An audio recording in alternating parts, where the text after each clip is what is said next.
Thousands of people right now racing to pass a bill that would block the EPA from enforcing one of its own rules. The RPM, or Recognizing the Protection of Motorsports Bill, promises to protect the rights of those who modify their street cars for racing on a track.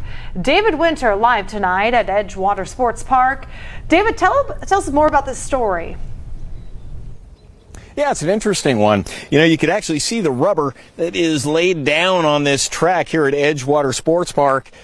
A lot of people racing here, thousands every year, and Florence Speedway and other tracks around this area. They like to race their modified street vehicles. But the EPA says it's those modifications sometimes that defeat the emissions controls that are against the law. Some call them weekend warriors, people who modify their street cars in order to race them on a track. The Dirt Racing Connection provided this video to us from Florence Speedway.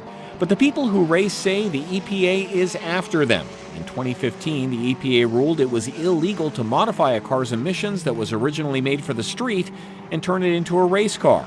SEMA, the organization that represents the people who make and sell the parts for car enthusiasts, is pushing hard for the RPM, or Recognizing the Protection of Motorsports Bill. It was just introduced in the U.S. House. It would keep the EPA from enforcing this rule. Would you be able to race cars effectively without making these modifications? No, you're not going to get the horsepower gains without making the modifications. Michael Haste is a racer. Here are some Dodge Challengers that he is modifying for the track. He says it's ridiculous that the EPA is going after such a small segment of the total car population. The owner of this shop agrees. I would say it's probably less than 1% of the vehicles that are out there. And Terry Smith says if the EPA were to start cracking down, it would end his business and amateur racing as a whole. It would definitely be a big blow to us financially. It would definitely hurt the industry as a whole. It would devastate us. Your clients are asking you to do something the EPA doesn't want them to do. Aren't you afraid that that's hurting the environment? No, I don't feel so, because after we get done dyno tuning them and stuff, they're very efficient. They're not putting out very many hydrocarbons at all.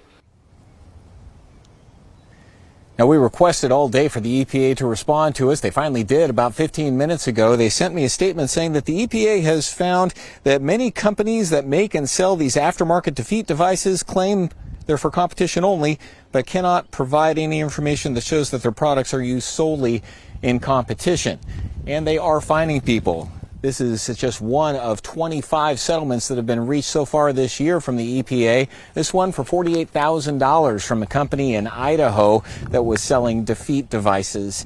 And the folks that want this RPM bill, they say they want to make sure that when the EPA is doing these fines, it's just for the people that are using the defeat devices on cars that are on the road. And they want to make sure to maintain the cars that go down this track. Reporting live from Edgewater Sports Park, David Winter, back to you. David, thank you. The RPM bill is making its way through the House right now. We have more information on that under the Get It Now links over on local12.com.